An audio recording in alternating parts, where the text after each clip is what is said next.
Welcome everybody. Really appreciate you all taking the time to be here with us, and we're really excited about it on behalf of C4 and myself and everyone else. So, this is a two-part webinar that we're doing today. So my name's Alexander Diner. I'm going to be doing a whole kind of aspect and piece on branding, what a brand is, and how to kind of build and utilize a brand for your own organization and the power of that. And then we're, Dogukan, who's here. Go ahead, say hi, Dogukan.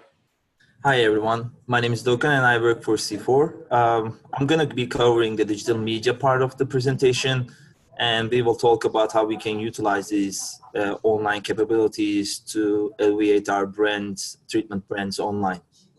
Yep. We're going to go over those takeaways again here in a second. A couple housekeeping notes. The biggest one is we will be doing a Q&A session at the end. So there's that functionality built into Zoom, and feel free to, at any point in the presentation, webinar, drop your questions in there, and then at the end we'll open those up and answer as many as we possibly can. Yeah, and then I'll mention this at the end as well, but they are going to be doing a poll just kind of about your experience with the webinar. Will be very brief, and that'll be through Zoom as well. So really appreciate you all taking the time to do that, help us kind of better understand how these webinars can be better and more helpful. So jumping right in, the takeaways for part one, this brand strategy aspect, really focusing on a few things. What are the fundamentals of commercial branding? What does that mean? And how to create an authentic brand for your organization, and then using that brand to achieve business goals, because it's really what it's about. And then we'll go through kind of a bit of a case study, and we can look at pretty pictures and see what that really means in terms of a business.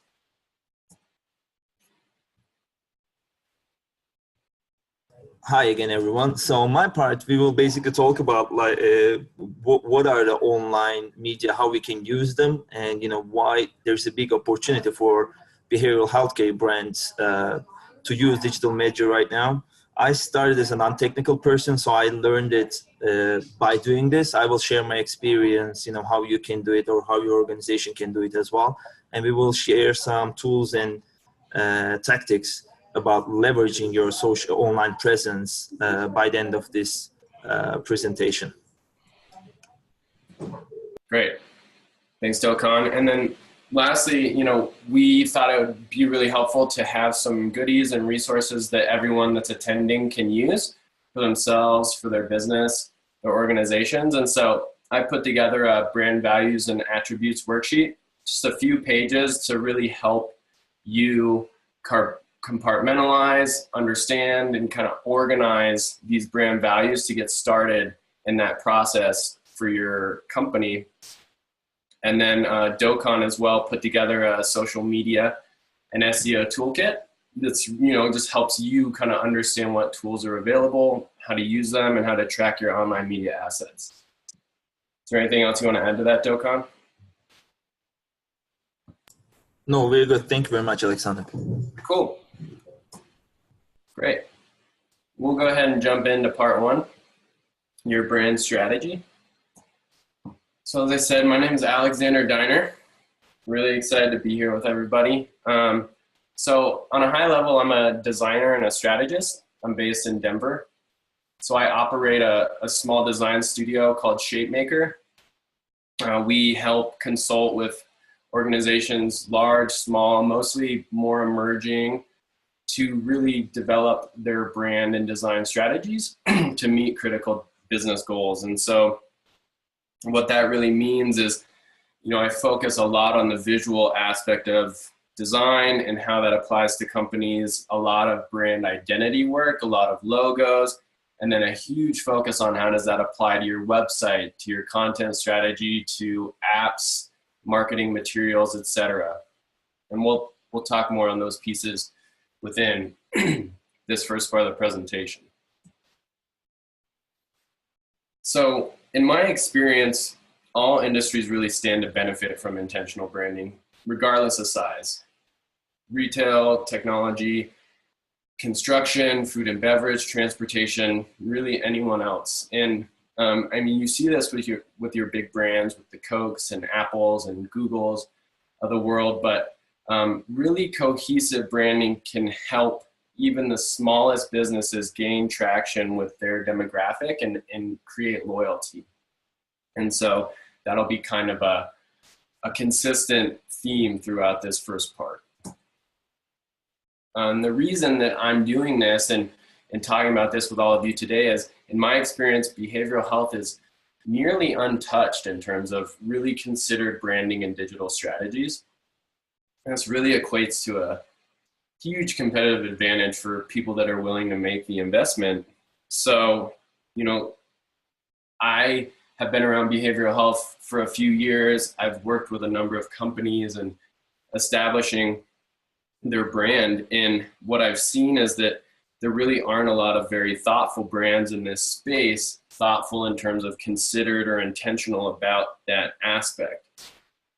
And I don't know if it's that they haven't figured out who their audience is, but maybe some fear of being very niche and specific about who they're talking to.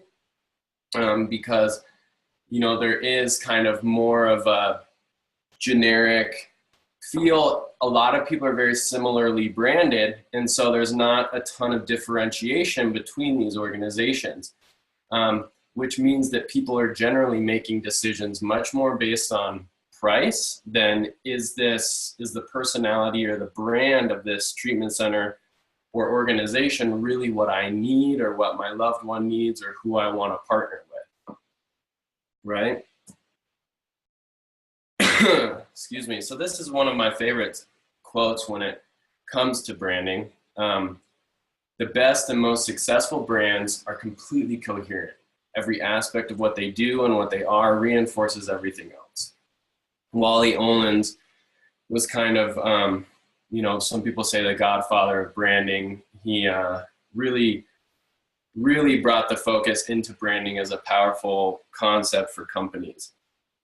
So, you know, it's about cohesion and consistency, and that this should bleed into every piece you're offering, creating a real sense of confidence and trust for people interacting with you once again.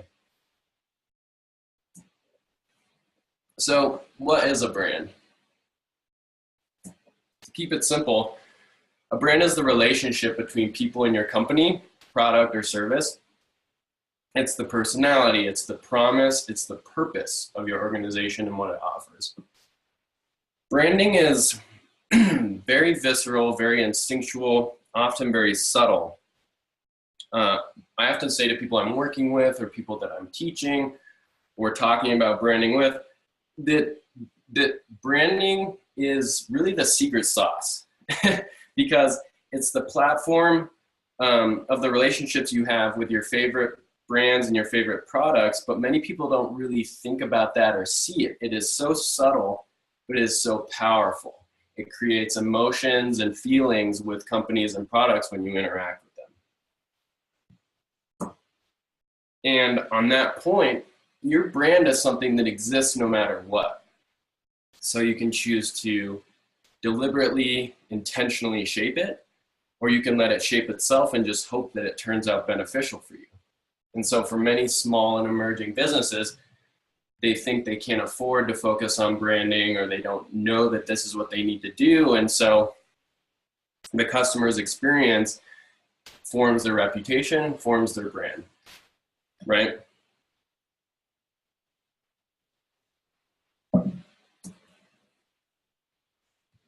So what makes a brand? A brand's value is expressed through both what we talk about as tangible or the visual and the intangible or emotional components. So all of these components make up the brand as a whole. When you consider both of these aspects, the tangible, the intangible, the visual, and the emotional, then you are creating a holistic brand experience. Those people interacting, you're thinking about all of the different pieces and interactions.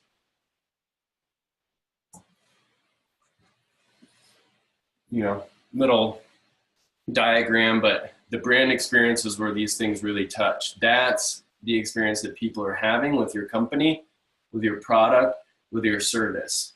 So being intentional about that is really critical. In terms of kind of what I call the components of the tangible brand, we have, you know, something so simple as the name, but that does kind of affect and enforce a feeling with people that are getting to know your company. Logo, definitely. Colors on a huge level, using a consistent color palette. Typography, so that's what font or fonts, typefaces that your company uses across all of these pieces.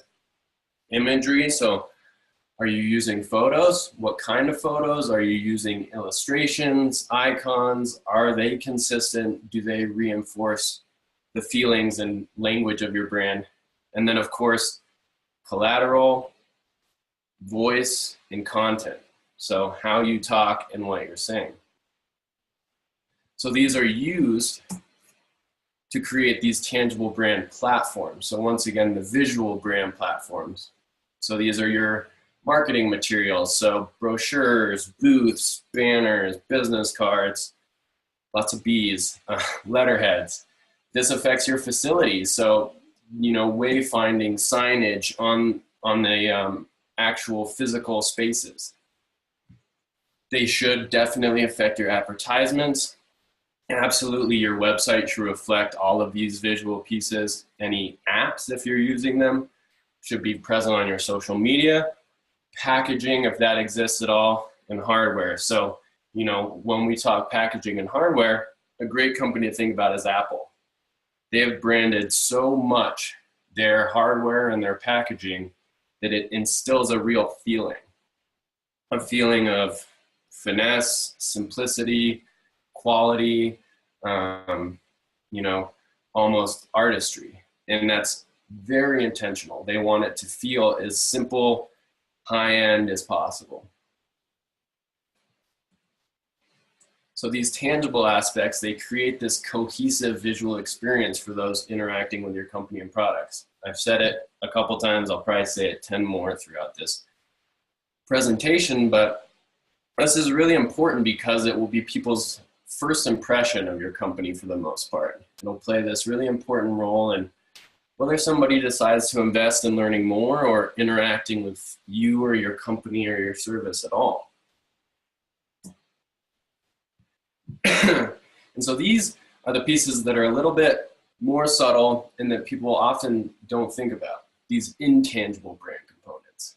So these are things like your values, your ethics. What is your customer service like? Do you have social responsibility as a company? And what is your product value? Right? So these are like when we are deciding as a company or as an organization to intentionally set values, to set a vision, how do we operate ethically as a company? Do we have any beliefs or hard stances? Do we believe in specific social topics or matters, and how do we talk about those things? So these translate once again to platforms.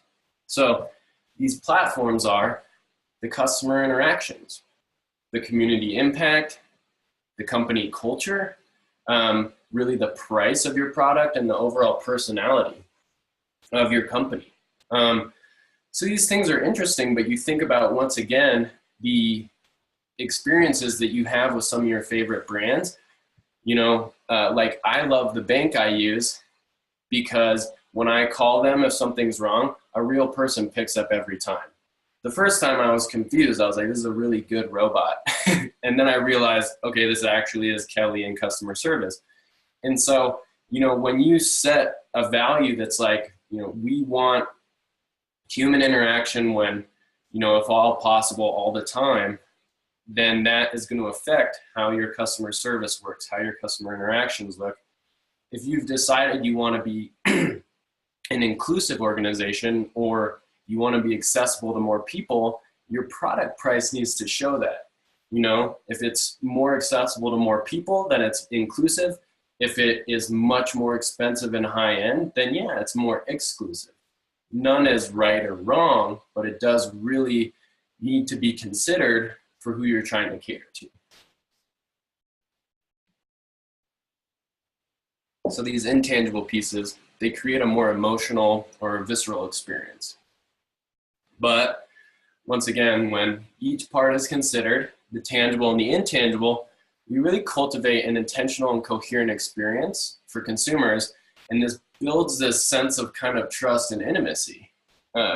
Intimacy is an interesting word to talk about when you're talking about brands and products and services, but it's important because people should feel close to you and your message.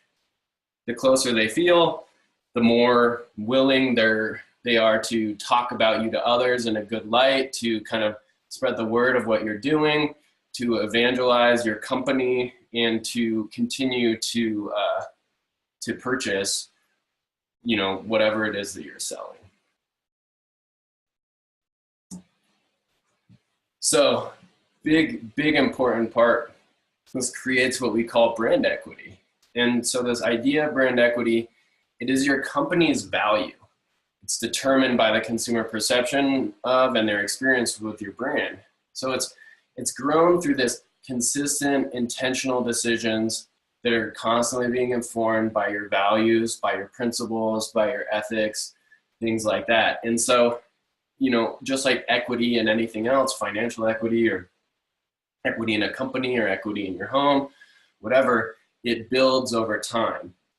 So you're going to have to continually making investments in this, and not, I don't mean that financially necessarily. I mean, it may cost money sometimes, but it's continuing to invest in, the level of customer service we want, continuing to invest in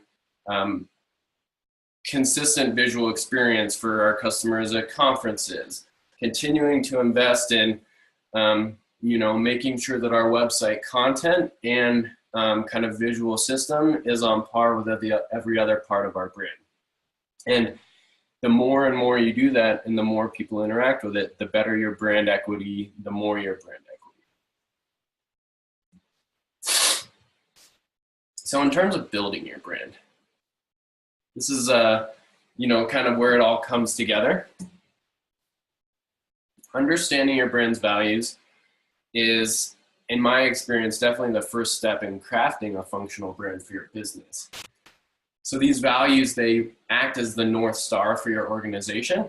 Every decision that's made should be weighed against these ideals. And so you are, as an organization, the stakeholders, deciding what these values are. In my experience, it's great to start with a list of about 10 values and then distill them down to, if at all possible, just 3 that are the absolute core of what you're doing or who you want to be. And the worksheet that I'm giving out after this has that exercise and some resources to help. But once you have those 3, then it's very easy to say, okay, we want to make this marketing decision, or this is an advertisement that we're considering for our organization. But does that really meet that value of inclusion, or does this really represent our value of courage? Or, is this really being honest? Because honesty is a huge value for us. Who knows? But they are critical. So from here, after establishing those values, the visual brand identity is kind of the ideal platform for making the maximum impact with a minimal investment. So this is alignment between your company's values and their visual brand identity, and that builds an inherent sense of trust and reliability. Those words again. So this says, I know who I am, and it's instilled in every single aspect of that identity. Once again, when they get the business card, if they receive a new client packet, if they look at your website, if they get an email newsletter from you, if they see you at a conference, if they see you know, your van driving down the road, any of these things, it should all look and feel very consistent, very cohesive, and that's the visual brand identity that works across all those pieces. That is logo, colors, typography, imagery, etc.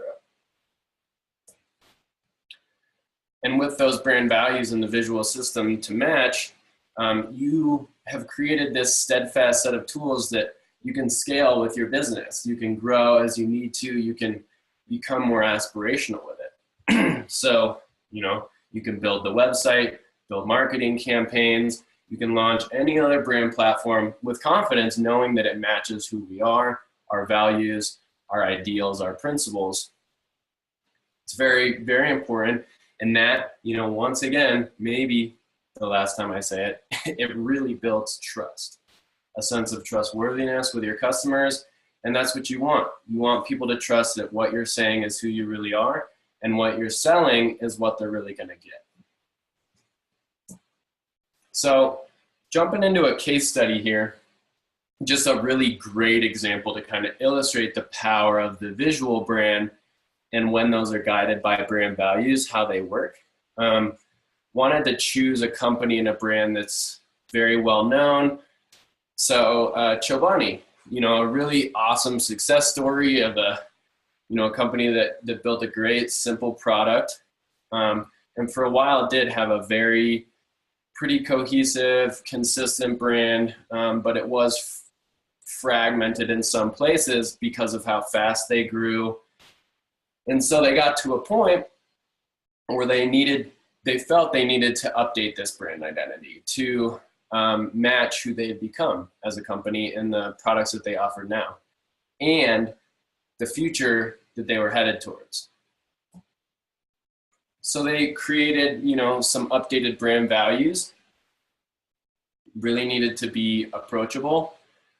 They really needed to feel crafted and natural, friendly and fun-loving. And so, you know, there was not this sense of craftedness or this real sense of natural products in their last identity. And so just recently, late last year, I believe they released this updated brand identity. Huge undertaking, years in the works. And so the first thing we saw was this updated logo. The old logo was very hard and rigid. The new logo is really soft, real natural. It almost has like this vintage sense of the 1970s. It just feels a lot more approachable and more fun-loving. But how does that apply to the rest of the brand from a visual point? So there's this whole system of colors that were developed for the brand, different ways to use the logo, and then a typography system that matches those values, and some illustrations that feel fun, feel organic, but consistent, and they're used throughout every aspect, every platform. So here is kind of what they call their brand architecture. When you have an organization as large as they are, it needs to be translated to other kind of sub-organizations, other parts of the company, other wings and products. So you have these brand platforms. So Chobani Flip, it's another product they sell, the smooth yogurt. Chobani Cafe is the physical manifestation of their brand. And then these external services, this incubator, this nutrition center, their food service, and then their nonprofit Chobani Foundation. It all feels very much like it's coming from the same place. You know who's behind it, you know what to expect. So here's imagery that really supports their brand. Once again, very saturated, very fun, vibrant, definitely a word that I would use to describe it, but all centered around the ingredients, the fruit. When you see all the packaging together, yes, each product has its own personality. The plain yogurt is definitely simpler. The smooth yogurt is definitely a little wilder. The flip really, shows the unique ingredients, but they all feel undoubtedly like a Chobani product. So You know, that's really that system in play. And then you can really start to think about how these kind of intangible pieces come into what's going on. You know, you have a visceral interaction or feeling with the plain yogurt, with the smooth yogurt. You can kind of immediately see what you want, know what you're getting, etc. How does this apply to the digital experience for the company? You know, once again, utilizing those colors, the typography, the illustrations and imagery, you have the same sense of the company. This is very cool, seeing it applied to their corporate collateral, letterhead, business cards, envelopes, and then seeing that right next to something totally different, which is a consumer space, the physical space of their cafe. They feel very, very much related, but also, you know, are speaking to the purpose of each. The cafe looks like it would be fun, you know, a great place to spend time. The corporate collateral is very much to the point, very clean. So like I said, branding is the secret sauce. It can make really an almost magical experience for your customers when it's used right. But I've also seen that it can wreak havoc on your organization if it's misused or ignored, even worse. So really make your brand work for you. When you think about it, when you make these intentional decisions, when you take the time to invest in understanding what your values and your principles are, and then deciding to make the investment of applying that to your brand identity, your collateral, your logo, especially, you know, what Dogukan is going to be talking about next, your social media, your websites, people will know who you are, they'll know what they're getting, and they'll come to recognize you as a leader in your field, which is really important. So thank you, everyone. I'm passing it over to Dogukan. Give me 1 second to do that. Thank you, Alexander, and hi everyone again. So my name is Dogukan, and I work for C4. And here I would mainly discuss about like why online media matters, you know, in what ways, what are the trends right now, and why it is a big opportunity for behavioral healthcare brands at the moment. And then I will give specific tactics and tools how you can start leveraging your online presence right away after this presentation. So let me start working on this. Yeah, so basically this is my background. I started as a non-technical person. I didn't know anything about social media, online websites and things like that. I learned it on the job when I was working for education, and we developed digital products, business development, and I was responsible from startup to end of it. And by the end of it, we would have 50,000 clients in 6 different countries. And I'm doing a very similar job in C4 right now. We are building digital products for international market. So I'm going to share my experience, and I'm going to share some of the important items that I learned on the way. But I would like to talk about 2 main trends right now. One of them is basically a quote. This quote, I think, explains this quite well. Traditional media is going down when you compare it with the online media. And it's, you know, basically New York Times is the mecca of journalism. And its CEO told this, like, print journalism will die in 10 years. So that's the first mega trend, and why it is happening, I will explain it later. And the other one that is basically the Alexander, can I control the slider? Yeah, okay. So the other one that we see, basically, the one is like online is changing the world, but the other one is more important. Like we have micro-influencers, we have social media channels, and each social media channels has their own influencers. I think influencers is already something that we all know from television channels like Oprah Winfrey, Larry King, Dr. Phil's. But in this day and age, this is changing. Now, since we have a lot of social media channels, each one of the social media channels have their own Oprahs, Larry Kings, and Dr. Phil's. So their audiences are smaller. However, their audiences are smaller. However, they have the same impact on 2,000 people, 3,000 people. So the key here right now is most of the brands are moving towards to those influencers rather than the big ones, because it's cost effective, and it has the same impact on the consumer. And right now, this is an area that not most of the treatment brands are not leveraging. So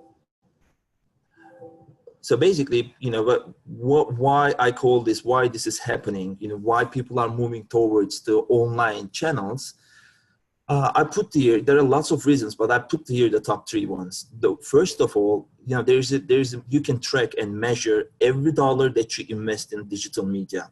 How many leads that you get, how many clicks that you get, how many products that you sold, how many clients that you had through the social media. This was impossible through the traditional media when you put your advertisement on a TV or a print media. You didn't know if it was effective or if it's effective. So in digital media, you can collect and you can understand everything, every outcome, and you can optimize your efforts.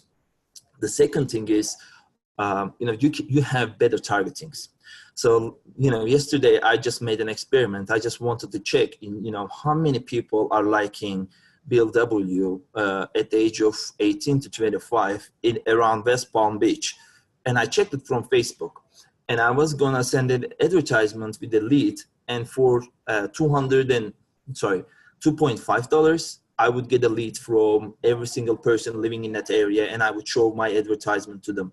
So here, one important difference from the traditional media, you can have better targeting in online media in every possible way, because they track your interests, they track who you love, they track who your friends are, and then they give you that target audience, which was not possible before. Now it's possible. So better targeting is another opportunity.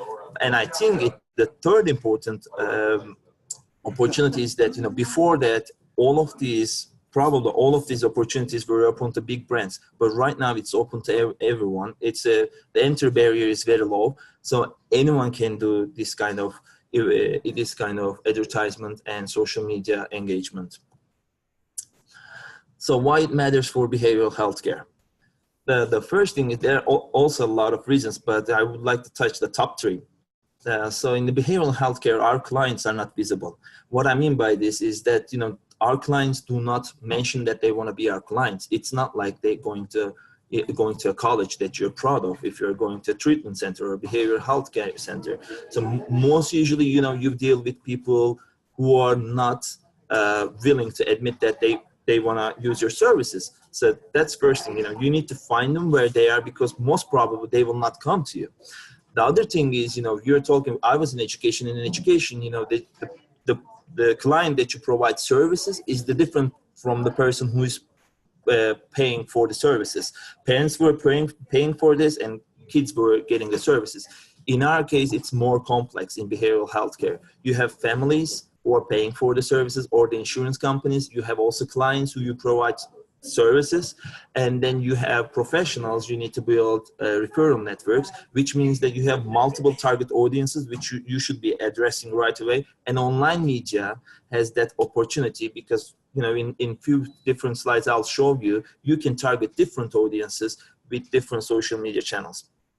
As Alexander mentioned, I think one of the most important things when you're dealing with a professional services marketing, such as banking, education, and healthcare, the most important currency that you have is the trust, your brand's trust. So you should be able to build in your trust. People should trust you so they can refer clients to you, or they can refer, they can send their kids, or they can come to your services basically.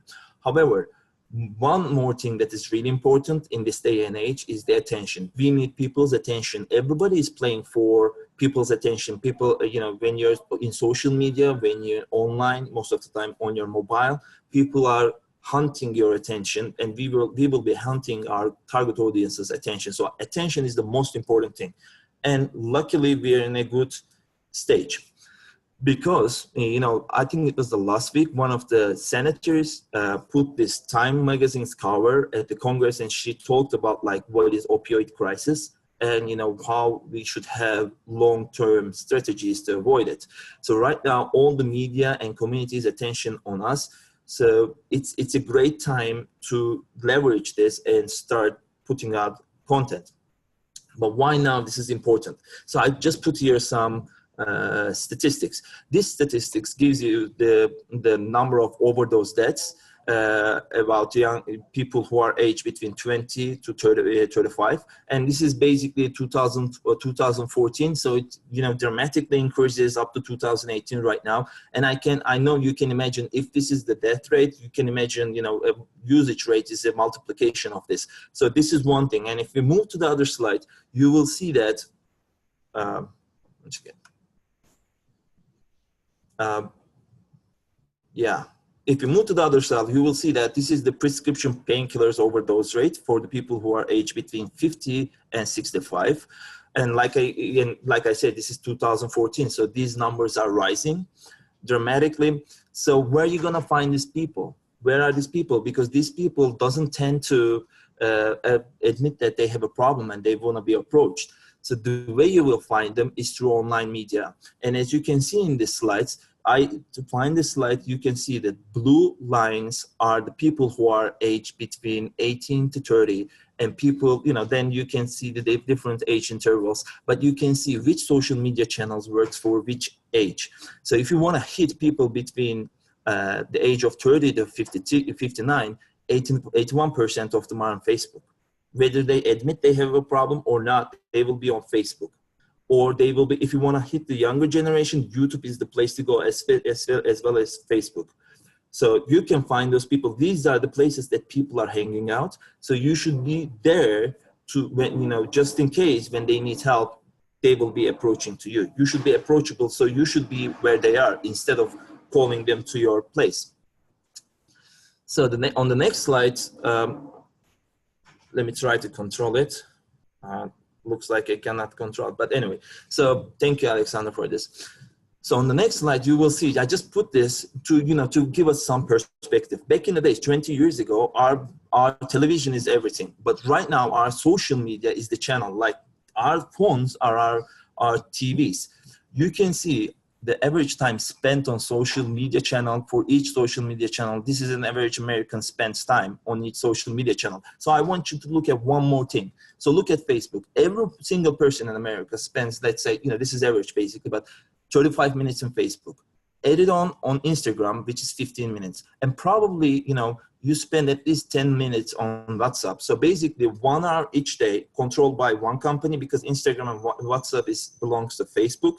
So this company collects all the data for 1 hour every day about you, and then they have very deep data structures that we can target anyone we want. As you can see, Snapchat has 25 minutes and 40 minutes on YouTube. So I want you to imagine that these are the new TV channels, new CNN, new ESPN, new Fox News. These are the new media channels, and this is the way we should approach these social media channels.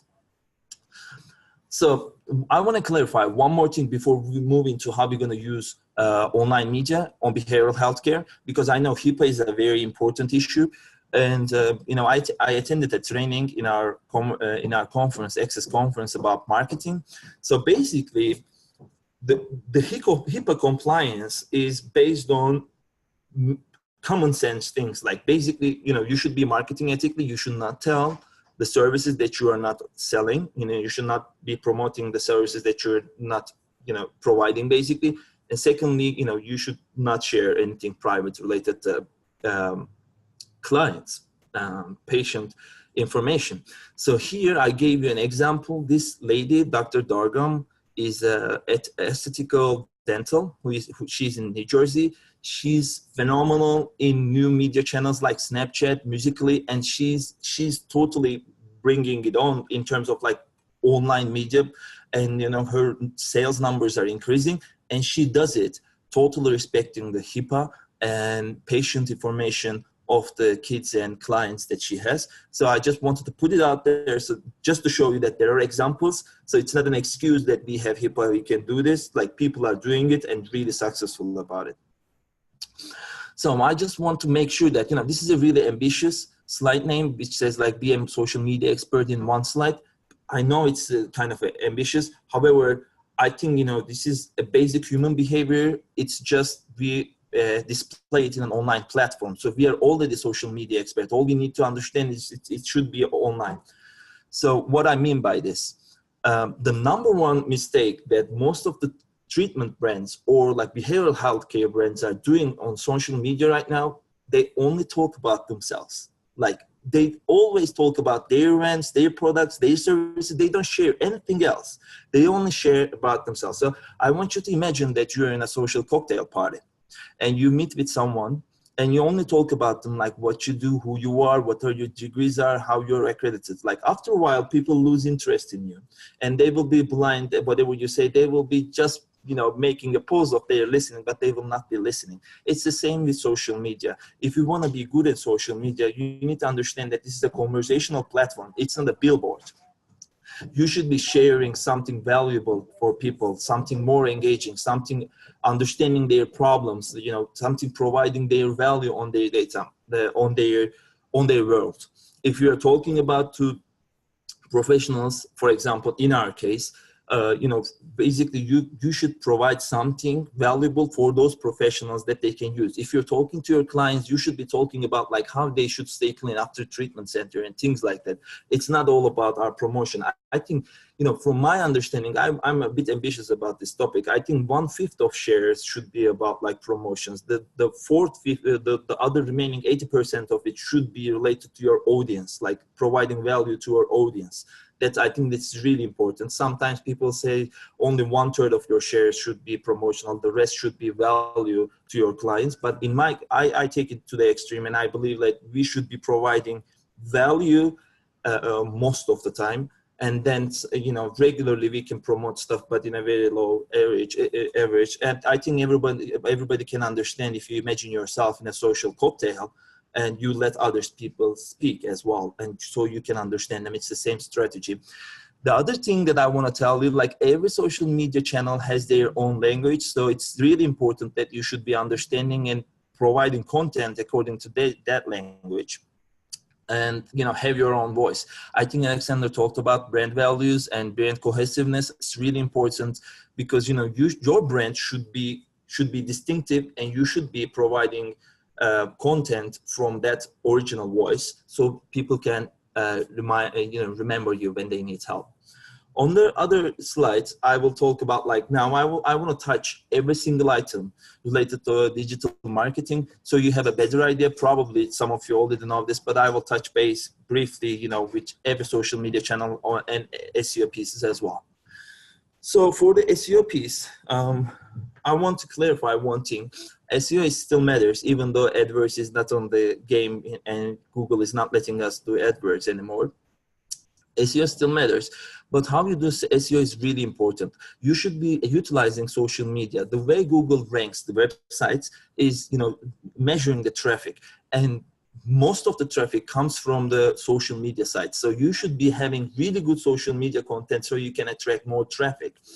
And you know, basically BuzzFeed, HuffPost, and Vox Media, all those media channels apply this strategy. They attract most of the traffic for the from social media websites. And I want to clarify one more myth about SEO as well. SEO is that nobody does SEO for the website. SEO is done for the keywords. So basically what happens is people come into your website and your content and optimize 1 or 2 keywords. So you should be knowing by now, if you're working with an SEO agency, which keyword are they working on. And it's not a one-time thing. Sometimes I see some agreements, they say like our SEO is good, but you know, the agency did it once and they're not doing anything else. They should be providing you monthly reports. Where is the rank and where is the other. Oh yeah, it's okay. So 1 second, let me go back. Sorry.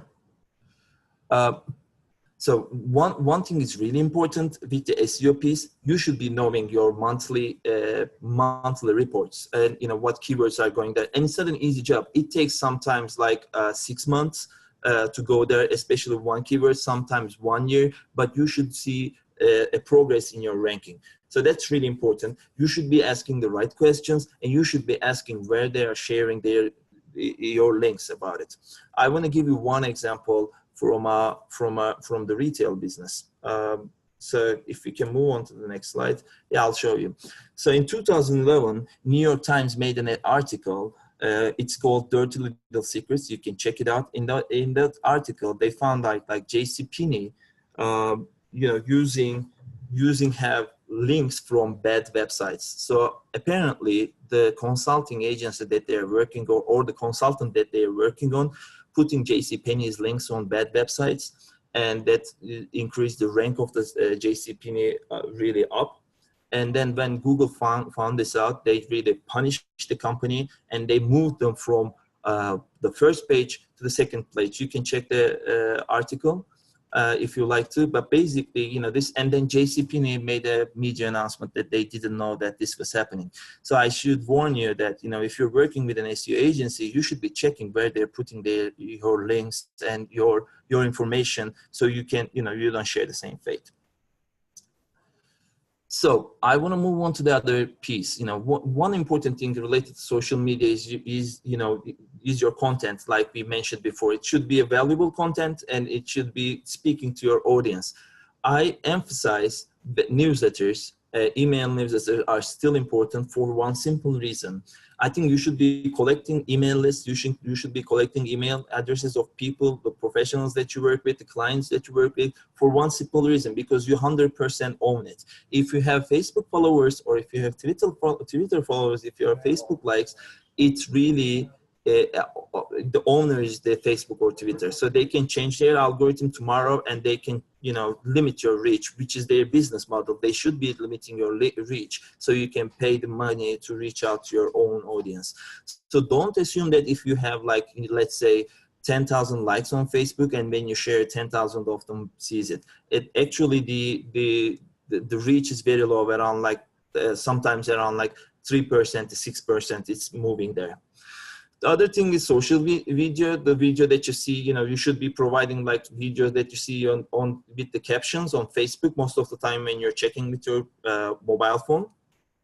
And other content that I think is very valuable for the behavioral healthcare piece is webinars, blogs, and educational tools, because our field is mostly an educational field. We need to be educating the families. We need to be educating the clients. We need to be educating our professional network all the time. So I think this is a real value in that sense.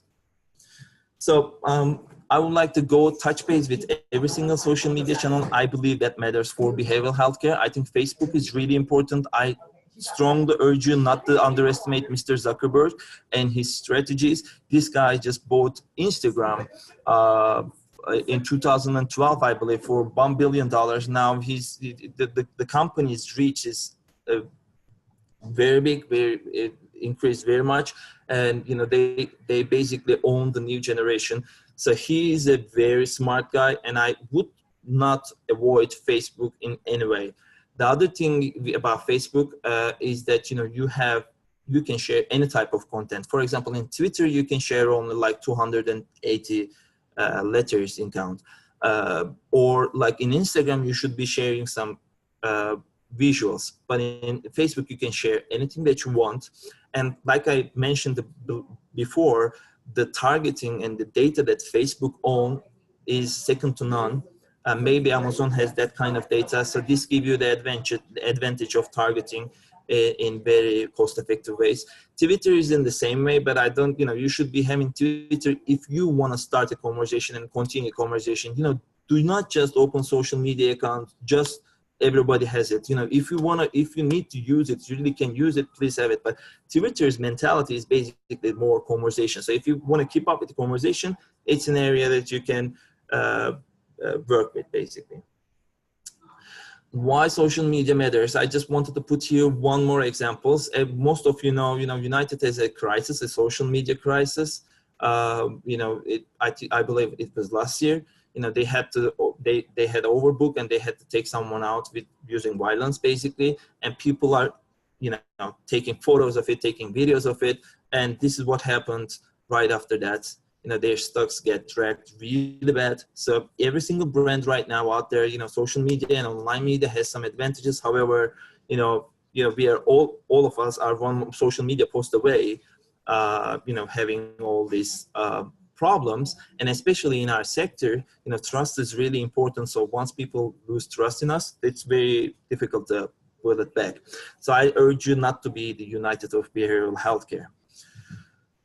Now I want to move on to the content creation and give you some tips, what type of content you should be providing if you're interested in online media. I think podcasting is on the rise for the last 3-4 years, and I think it's a very important area. I will explain why you need to be creating podcast content. But basically, this is like 2007 blogging bloom, or like before that, California gold rush. Like everybody's trying to provide some podcasting, and there's no winner at the moment in the behavioral healthcare space. You should be providing that for 2 reasons. Podcasts are important because in America, we are all practical people and we don't want to waste time on things. So when you're having a podcast, basically you can listen to podcasts when you're driving, when you're running, when you're cooking. So basically it gives you time. It buys you time. This is why it is booming. Why it's also another advantage for us as behavioral healthcare professionals is that we can create business development opportunities. We can create interviews. We can create interviews with the people who we want to work with, and this would be the interaction start of an interaction. So it's a business development tool as well. I urge you to pay close attention to podcasting. The other thing is Instagram, especially, people tend to think that, Instagram is for young people, but the statistics shows that, especially women starting from the age of 50 to 60 something are very active and increasing rapidly in Instagram. And there are 2 types of contents you can share. And, you can use hashtags. Why hashtags are important? Because this is the way you can find your influencers if you don't know which influencers you should be addressing to. What happens is basically, I would go to, this is a tactic that I got from a book called Crushing It from Gary Vaynerchuk. You can check this book. I think it's a very good book.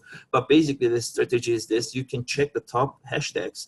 And then after the top hashtags, when you make a search about it, you find the first 3 shares after the search, and then click on those shares and search and research those people who made the share. Probably those people are the influencers on that area, or they have a strong connection with the influencers. So I would urge you to use hashtags strategically to find the most influential people in certain categories. The other important thing is YouTube. As you see in the YouTube, people spend at least 40 minutes in YouTube, and YouTube has its own YouTube influencers called YouTubers.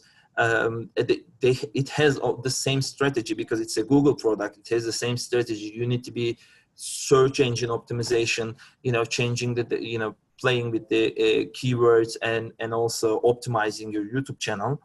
Which is another course in itself. But basically what you need to do through YouTube is to find out who are the influencers, who are the educating people talking to your audiences. And, if you have the capacity, I suggest, you should be working on YouTube videos as well. Writing is important. I think it's still alive. It will be alive. I gave here like a basic example, like, if you are writing one big blog post, do not let it die on your web page. Put it on your LinkedIn profile. Yesterday, I shared the information related to this webinar, and the reach was incredible. I have like 1,400 people on my list, and 300 people show it, which is around like almost 25% reach, which is something, will not happen in Facebook or anywhere else. The nice part with LinkedIn is you can see who saw your share, and you can, in my case, it was the CEOs, founders, and people decision makers.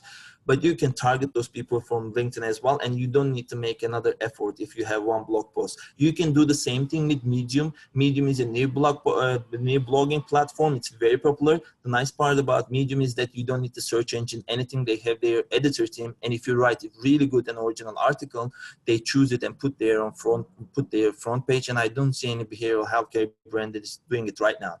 If you have a long format, you can also provide a free Amazon Kindle book. Long format blog post, you can evaluate or reuse it. And Quora is another area. Like some of you may know, Quora is a social platform where people ask questions. Yesterday I checked Quora, and there was a question like this, like, what is it like to be sober? Probably that's a person who needs some help, and people were answering them. And I didn't see any behavioral healthcare brand actively using Quora. Quora would be a new brand. I urge you to try it. And media outlets, I put here some of them. But for example, in the case of the Mighty lets you to, Mighty is a very viral platform about mental health, and it lets you submit stories. And I think if your people, marketing people, are sitting and waiting for phone calls to come, or in your administration department, admissions department, if they're sitting while waiting the phone calls, I think they can easily submit some stories to Mighty. I need to get going because I know my time is limited. But here I put some new social media channels as well. Snapchat, Musical.ly, Vero. I can go down in detail with all of it, but my time is limited. What I suggest you to, when you have free time, just go onto App Store and download this and play with this, understand this. Especially Musical.ly is booming for the early teenagers. And just to understand it, because these kids will grow, or these audiences will grow, and you should be there, grabbing your corner when they grow and when they're looking for a brand.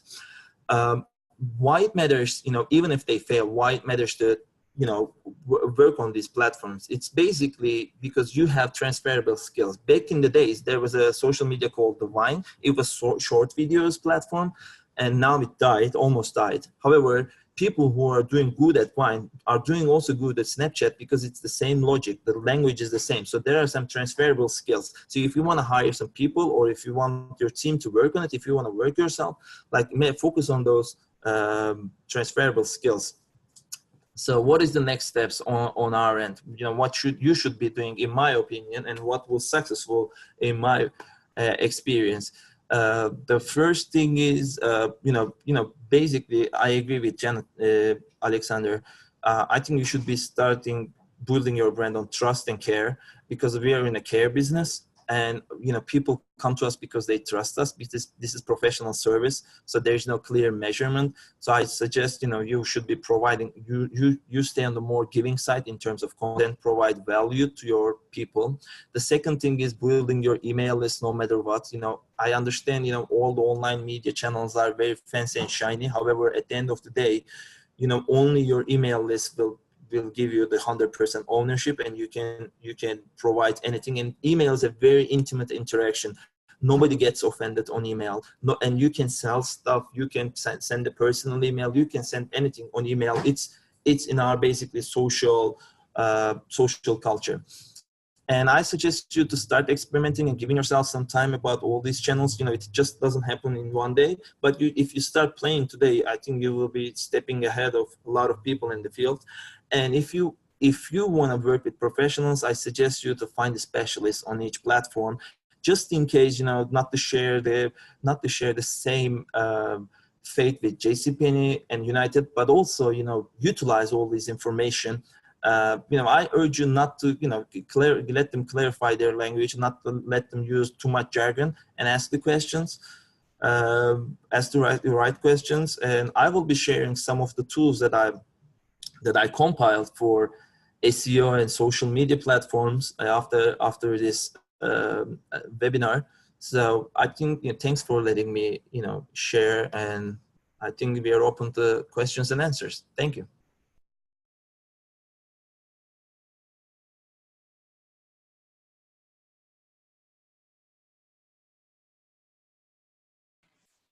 Sorry, I was muted. Yeah, awesome. That was great, Dogukan. I appreciate that.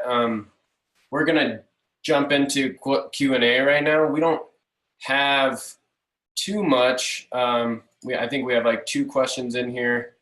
I'm gonna share that slide again. I didn't mean to exit out. But yeah, we're gonna go through these questions, and then whether it's something that Dogukan can answer or I can answer, we'll do our best. So there was really only one big question, and that is, what, if any, are the differences between leveraging your brand directly to the consumer versus the professional population which supports the behavioral health and treatment field. So I think that, you know, a big aspect of what you're doing in branding is really, first and foremost, when you're establishing those brands, is also establishing the personas of the individuals that are going to be interacting with your brand, the ideal demographics and who those people are, what their lifestyle's like, what do they do professionally, and what are their needs in terms of what you're offering. And so in terms of that question, I think, you know, if you understand who is the consumer, the potential client, the, you know, loved ones, family members, and then who is the professional within the behavioral health and treatment field, you will understand, you know, yeah, we have our visual brand identity and that probably looks very similar. Maybe the consumer facing visual brand is a little bit more approachable while the professional facing brand is a little bit more, you know, clean cut, a little bit more formal. However, you know, they still have the same consistency. So in terms of the visual aspects, same colors, same typography, similar imagery, use of logo. But in terms of kind of these intangible, knowing this is how we want to be with our consumers, this is how we want to act and talk, and this is how we want to be with potential partners or other professionals, they should be congruent with one another, but they can be different depending on what that strategy is. So I hope that that makes sense. And then Dogukan, this may be a good question for you. Let me jump into that. First of all, I will touch base with the question that you just answered. You know, providing, you know, branding, leveraging brand through directly customers and professional population. I agree with you. I think, you know, however, my understanding is basically, you know, through the online channels. That was my that's my message. And you know, we should go all in. We should be providing value to each of those groups and understand what their needs. I know for the professional population, there should be other value points. Maybe they need some help with the networking. Maybe they need some help with the introductions or vertical introductions. This is the area that we should be focusing on. Probably they will be on Facebook, on LinkedIn. On the consumer part, you know, we will start to address different needs of the consumers. You know, it's basically a different target audience, but we have that right now, thankfully at this age, we have the chance to target all of these groups through online channels. And I would like to answer this question related to Facebook targeting. I think it's a very good question. We can not just, you know, it's not just about basically Facebook, but also social media channels. And I agree, Facebook is the best area that they can leverage data in a way. And you can do the same demographics in Instagram because Facebook lets you use the same ad on Instagram as well. What I suggest in this case— Can you read the question, Dogukan? Just so people know. Oh, sure. I was curious. Here's the question. So addiction is such a broad demo as it touches so many people, so many different people. As you know, that affects us ad score and costs. Any suggestion how to dial in demographics for addiction? We know the ages, more ages and more male than female, but it's still too broad. I agree with you. There are several strategies you should be working on. One of them is the local strategies. You should be localizing, you know, focusing on the area that you want to use and test.